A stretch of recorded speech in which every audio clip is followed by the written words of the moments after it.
Teman-teman, kalau bicara masalah rezeki, maka kita akan untuk mudah difahami saja, untuk mudah difahami, maka rezeki itu ada yang sifatnya mutlak, mau nggak mau akan sampai kepada kita. Ada yang sifatnya ikhtiar, ada yang sifatnya ikhtiar.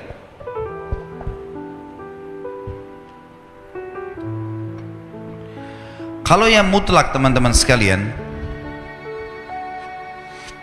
mau nggak mau datang kepada kita.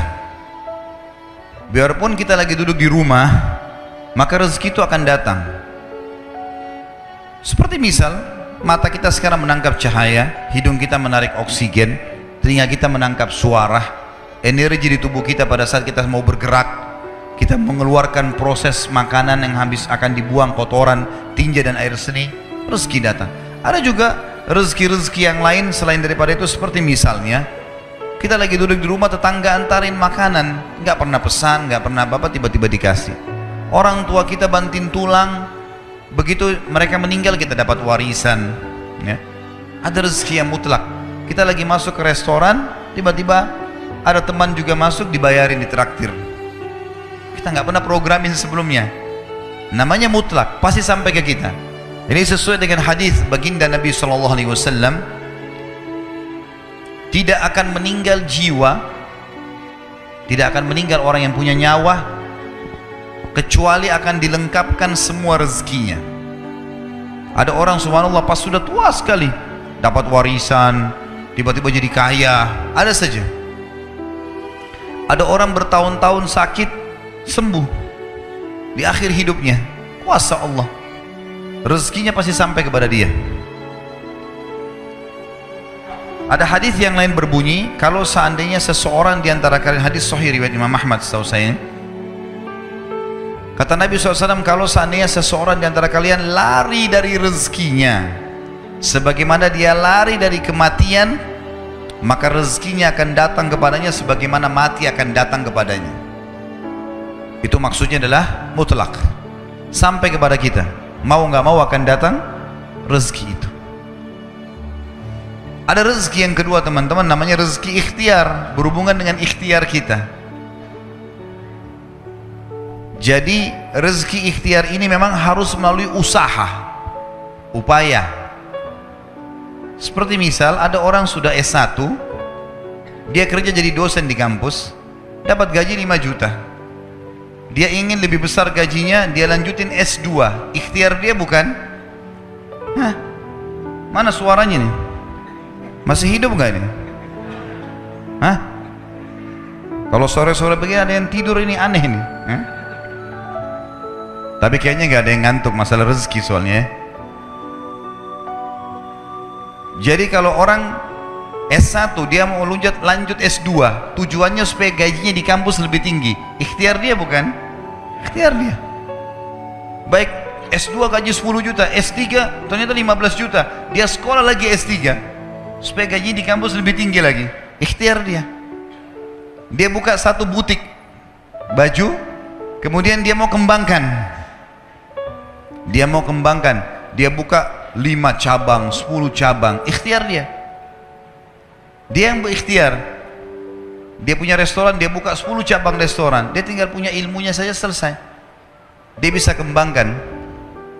Kalau saya sering gambarkan di pengajian saya, masalah rezeki ini adalah seperti pohon buah. Ada buah yang berjatuhan, ada buah yang bergelantungan. Buah yang berjatuhan ini itu adalah rezeki mutlak tadi.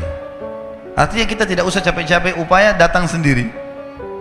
Ya tadi oksigen yang kita hirup, cahaya ditangkap oleh mata, tadi ditraktir teman, dapat warisan orang tua, dan seterusnya.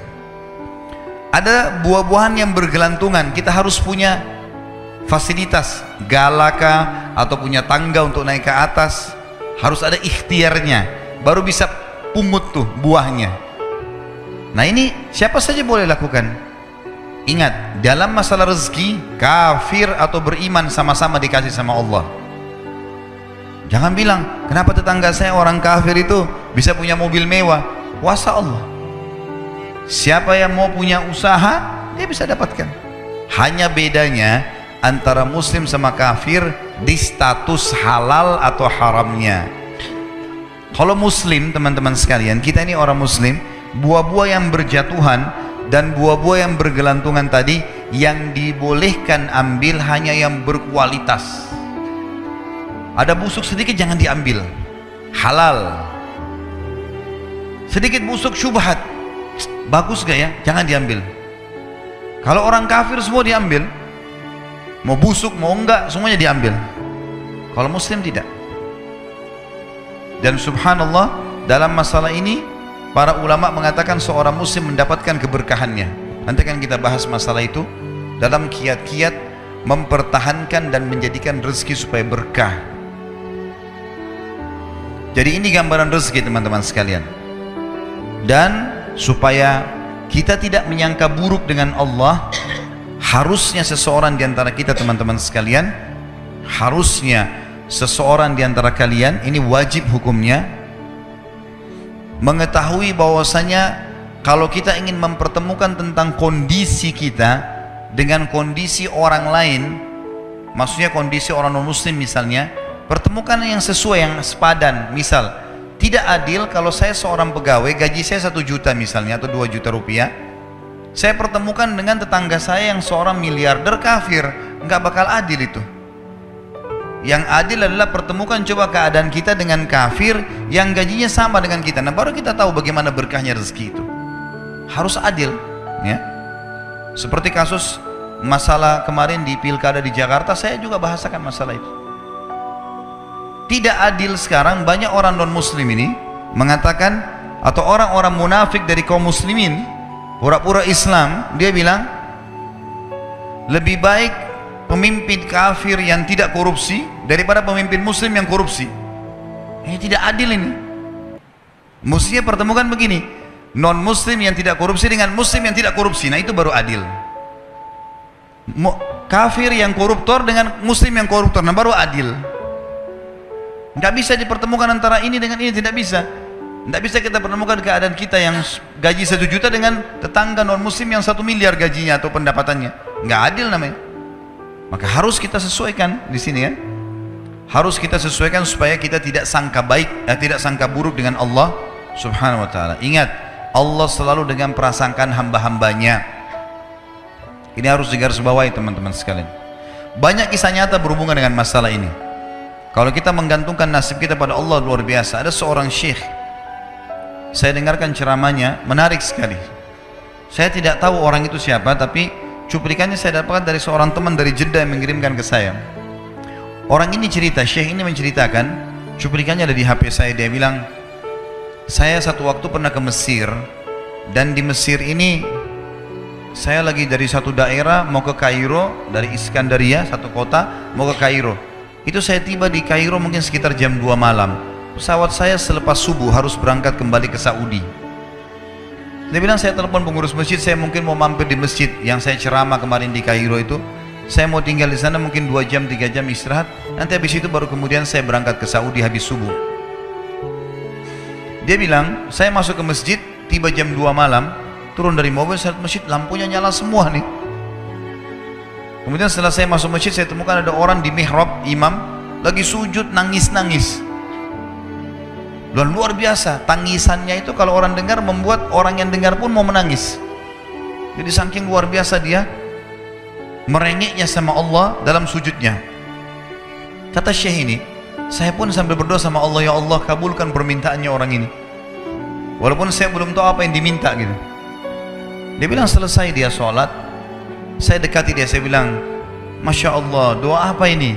Luar biasa ini. Doa yang diikuti dengan tangisan di sepertiga malam menjelang subuh. Allah turun ke langit bumi, dikabulkan nih. Dia bilang, demi Allah syekh. Karena syekh ini orang Arab biasanya panggil, bisa orang pintar, bisa orang kaya, bisa orang tua. Jadi kalau antum dipanggil syekh, jangan bangga dulu ya. Karena banyak maknanya itu, ya. Jadi dipanggil syekh, dia tidak tahu, biasa juga di Saudi begitu ya. Kalau ada orang kita tidak kenal dipanggil syekh, syekh sini syekh. Walaupun antum bukan syekh sebenarnya gitu, ya. Maka dia bilang, demi Allah syekh. Dia tidak tahu kalau ini orang memang ulama gitu. Istri saya sekarang lagi dirawat di rumah sakit, dan saya harus bayar 14.500 jenih atau ponnya Mesir. Saya harus bayar rumah sakit, kalau enggak istri saya nggak bisa dioperasi. Ini sudah parah sekali. Kata syekhnya, jadi gara-gara itu kau sujud sama Allah. Dia bilang iya, lanjutkan nangis sama Allah. Allah tidak akan menyia-nyiakan orang yang ikhlas minta padanya. Lanjutkan, nikmati sujudmu, pasti Allah akan berikan jalan keluar. Dia bilang iya, baik. Orang itu dia bilang kembali lagi ke mihrab, nangis lagi, sholat sujud sama Allah. Ya Allah, dan dalam doanya begitu, ya Allah, istri saya mau dibayar besok rumah sakitnya, jumlahnya sekian, saya tidak pegang uang satu jenih pun. Ini 14.500 jenih, banyak sekali. Maka dia bilang, orang ini bilang baiklah kalau begitu. Syekhnya ini bilang, saya mau tidur dulu, saya istirahat 1 jam, menjelang azan subuh dia bilang, ada marbot masjid datang bangunin saya. Sudah azan, saya sholat qobliyah, sholat sunnatul fajr. Waktu iqamah, pengurus masjid tahu kalau dia ini ulama, dipanggil, dia bilang, Syekh tolong jadi imam. Dia bilang, saya capek, baru istirahat 1 jam, 2 jam malam, biarlah imam. Dia bilang, tidak apa-apa, ayat-ayat pendek aja, baca surah-surah pendek aja. Kata Syekh, baiklah. Dia bilang, saya baca surah-surah pendek. Rupanya mikrofon masjid karena keluar di luar, ada satu pengusaha Mesir, apartemennya itu dekat masjid, dan dia suka ikuti ceramahnya Syekh ini di YouTube. Dia bilang, turun dari apartemennya, ikut sholat berjamaah di masjid, karena dia kenal suaranya orang ini gitu. Begitu selesai sholat, dia bilang, saya lagi zikir, datang orang itu. Dia bilang, Syekh, ahlan wa sahlan di Mesir, saya salah satu penggemar Anda di YouTube, dan saya dengar suara tadi. Saya tadi mau sholat di masjid lain, saya ke masjid ini. Dia bilang, Syekh, saya mau minta tolong satu hal. Kata Syekhnya, kenapa? Dia bilang, saya sudah ngitung zakat uang perusahaan saya harus alokasikan 14.500 jenih. Kata Syekhnya, orang itu bilang, saya mau alokasikan zakat saya 14.500 jenih. Kata Syekhnya, saya nangis, dengar itu, nangis, saya terisak-isak. Kata orang itu, kenapa Anda nangis? Syekh bilang, saya nggak bisa jelasin. Dia bilang, saya nangis terus. Kemudian saya lihat ke kiri kanan di sof, mana orang yang tadi malam sholat tahajud tuh? Wah, ada di ujung. Dipanggil sama Syekh, fulan kesini, datang. Dia bilang, ceritakan masalah kamu apa? Dia bilang, Syekh, saya punya masalah, istri saya dioperasi, harus bayar 14.500 jenih hari ini, kalau tidak nggak operasi. Kata Syekhnya, tiba-tiba si pengusaha ini nangis-nangis. Orang ini juga heran, kenapa kalian berdua menangis? Dia masih bingung kenapa gitu. Kata Syekhnya, biarin orang ini yang jelaskan. Yang punya usaha bilang apa? Demi Allah Syekh, saya sudah 1 minggu taruh uang ini di lemari saya, sudah 1 minggu. Setiap hari istri saya bilang, turunkan, lakukan haknya Allah, zakat itu keluarkan. Dia bilang, saya ingin dapat 1 orang yang saya kasih langsung daripada saya bagi-bagi. Saya mau 1 orang saya kasih, selesaikan masalah dia, dan Allah selamatkan saya di akhirat. Orang ini jadi nangis. Orang yang punya minta butuh nangis. Kata pengusahanya, ini uangnya, silahkan 14.500. Semoga Allah selesaikan urusan saya di akhirat gara-gara saya bantu kamu. Kata Syekhnya, demi Allah yang terjadi, orang ini yang orang yang punya uang ini, yang dikasih uang, dia tiba-tiba lupakan saya dan lupakan si pemilik uang. Dia langsung angkat kepalanya ke langit sambil menangis mengatakan, ya Allah, aku mencintaimu. Terpenuhi kebutuhannya gitu kan. Kuasa Allah. Teman-teman, cuman kita selalu buru-buru. Kalau seseorang kita di perusahaan mau dinaikkan gajinya saja, mau naikkan jabatannya, dia harus tulis permohonan. Tidak mungkin juga baru hari ini dimasukkan kemudian ketuk ruangan di rootnya, mana permintaan saya kemarin, atau hari ini, nggak mungkin. Seminggu dia sabar, 2 minggu dia sabar, dengan berharap datang panggilan. Kenapa dengan Allah subhanahu wa ta'ala kita tidak begitu teman-teman? Banyak orang buru-buru, dan kebanyakan orang mau menggantungkan permintaannya kepada Allah hanya pada hal-hal yang kecil, hal yang besar tidak, atau sebaliknya, hal yang besar, hal yang kecil tidak. Kenapa tidak pernah minta sama Allah dikasih motor, dikasih mobil, dikasih rumah? Kenapa hanya minta kalau penyakitnya dihilangkan baru kembali kepada Allah? Itu pun seringkali kita jadikan Allah nomor 30 teman-teman sekalian. Ke dokter ini, ke dokter itu, resep ini, resep. Nanti kalau sudah mentok nggak bisa sembuh baru sholat tahajud. Hah? Salah. Islam mengajarkan kita apa? Sebelum makan berdoa, sebelum tidur berdoa, sebelum aktivitas berdoa, sebelum ke dokter doa dulu supaya Allah jadikan kesembuhan. Karena dokter resepnya cuma semoga lekas sembuh. Tidak ada pasti sembuh.